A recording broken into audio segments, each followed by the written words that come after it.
Hello mga katalas, ngayong araw nga na ito ay samahan nyo naman kaming mangisda ng aming uulamin sa pananghalian.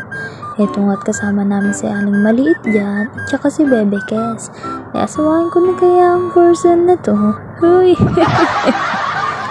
Trinay ko na nga rin mangisda dyan dahil malay mo may makuha ako. At sa bigat nga nang nakuha ko, natanggal pa nga yung tali ng pamingwit ko. Pinababa ko na nga si Mr. dyan. Mister? Pinababa ko na nga si Baby Kes dyan para kunin yung tanggal na tali ng pamingwit ko. Ito nga si Aling Maliit ay palakad-lakad pa nga sa init. Nakapamewang pa ang person na iyan.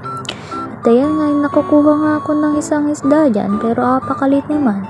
Nag-crave pa nga ako ng piyes dyan dahil gusto kong kumain ng maasim. Kaya naman kinuhanan ako ni Bebe Kes ko ng 10 piraso. Kahit na sobrang asim niyan ay sige ba rin ako. Sana nga ay nag-enjoy kayo sa panonood ng video na to. Thank you for watching!